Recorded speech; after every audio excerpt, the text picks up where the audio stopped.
Hey, welcome back. It is Tuesday, the 30th of May, 2023. This is day 2 of building the wings so that I can fill in these big gaps on the top of the spar right here. Today, I'm going to be making the stiffeners, which are very easy, a little bit time consuming, but not too bad. I'll get those clecoed to the skins, and then the next step is to cleco that assembly to the spar and the baffle. And what I'm baffled about here is the vagueness in the instructions, and I've been warned about this. So at this point, it says cleco the tank skin to the baffle, parentheses, still fastened to the spar. That makes sense, except that there have been no instructions at this point to actually attach the baffle to the spar. So I think this is a turning point in the plans where more and more Vans is telling you to become more independent. You've done a lot of this before, figure it out. So anyways, it's going to be a fun day. Hopefully by the end of today, I will have fitted the tank skins to the spar and made any adjustments that are necessary there. So we'll see how it goes. This is episode 55. Wow. Okay. Anyways, enough talking. Let's get to building. I know we've only just begun the video and I have an update already on that vagary in the instructions regarding attaching the baffle to the spar. I went back and checked Ryan Fly's video on the topic, and he addresses that exact same thing. In the digital plan of his copies, it's an older version, and in the older version, I'm glad I don't have to do this, but in the older version, these were basically blank pieces of aluminum angle that you had to measure and drill and create all these holes for the nut plates. And in those instructions, it says, do all of that, then bolt these to the spar and attach the baffle. That part of it, bolt these to the spar and attach them to the baffle, is missing in my current set of plans, and I don't have an old set of plans for reference, so it just got lost somewhere in translation. So I'm bolting these now. I'll put the baffle on. I'm very grateful that I don't have to create all of these from nothing and that these are pre-punched. Thank you. What we're watching here is 30 minutes of me installing all of these spacers with the orientation completely backwards.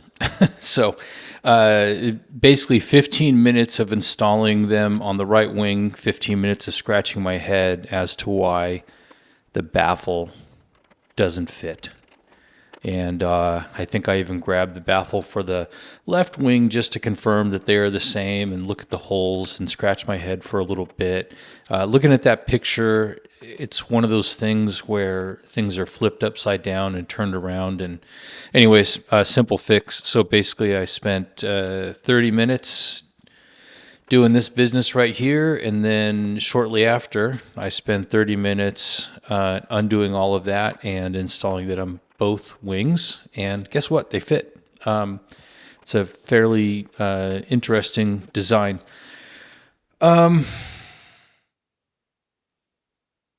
Yeah, when you look at the billions of holes in these things, you're like, man, this thing's supposed to hold fuel. So we're going to get into that messy business. So here we go. Take it all apart, put it back together. This time it will fit. But yeah, I'm about to get into the messy business of sealing the fuel tanks. I just took the sealant out of the freezer last night to give it a couple of days to thaw out and be workable. And I think that it's, looking at the plans, probably 2 more days of work to get to the point where we're ready to start making a mess with sealant. Let's see. After we get these all fastened satisfactorily, then before we can do anything else with it, we have to make all of those skin stiffeners. Stiffeners are only on the bottom portion of the tank skin. There are 24 of them. It's a pretty straightforward operation that we've done a handful of times before in the empennage. So I kind of got the workflow and the routine down on it pretty well. I think that I made mention of Ryan's video about this whole attach the baffle thing. I'll put a link to his video in the description down below. I look back kind of frequently on his videos just to see where he's been. So getting into prepping the stiffeners, starting by the boring process of removing all of those sticky labels off of every one of them.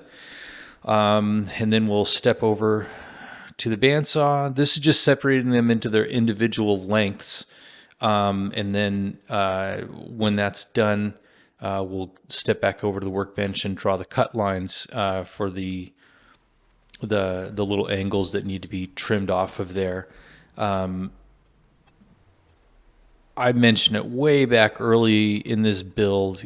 Just get a metal cutting blade for your bandsaw. It's $10 and it goes through this stuff like butter.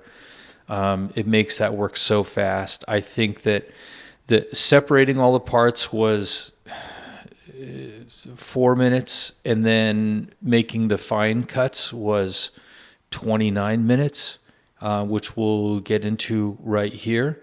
And I would say a third of this time was, you saw me opening up the bottom, probably a third of this time was fishing out aluminum chips that would get in there and start to bind up the blade. So this is really quick work. And I've done it both ways. I've done it with the snips by hand, and that is slow and ragged cuts.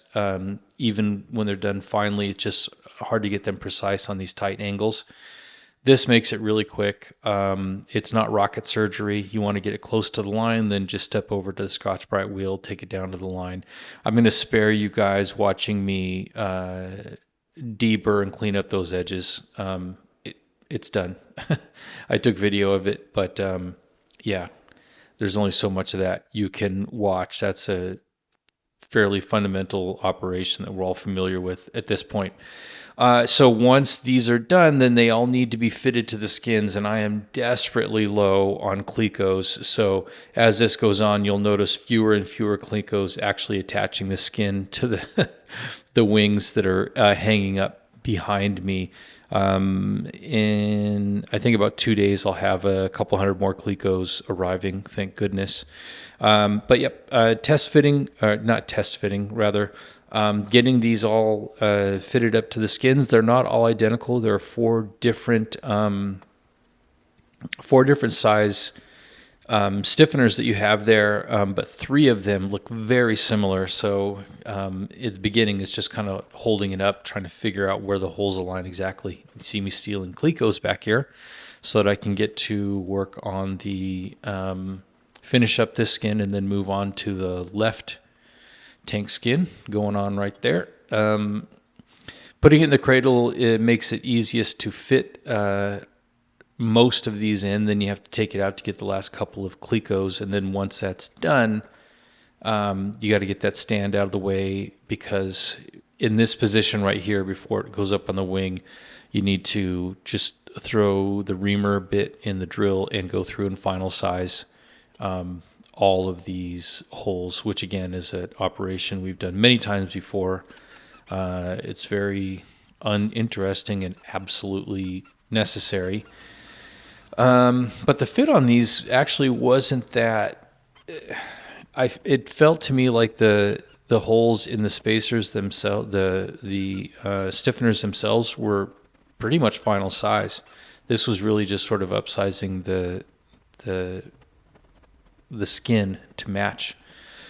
Then once that's done, we get into plopping these things up on the wings, which is a little bit of a tricky operation with one person because there's not a lot of structure there underneath. You see that it's really just the skin.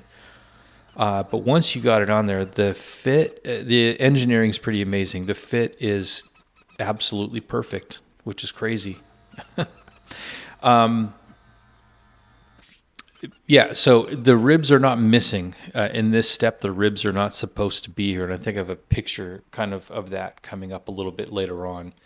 Oh, yeah. So what you see me doing here is getting rid of these little leftovers from the tabs. If you remember, the splice joint had to be removed. It was originally on the tank skin. And if you want a good fit when you do this process, make sure you go ahead and remove those leftover bits before you try the fit. So that's what I'm talking about. The ribs are not supposed to be in here yet. The purpose of this is to test the fit to make sure that the holes that attach the skin to the baffle are in the correct place with relationship to the holes that fit this skin to the spar, the lower one. Spoiler alert, this is a pre-punch kit. It's like magic. They fit so perfectly. This is a necessary step. You have to check the fit, but it's not what it used to be. So that's it for this one.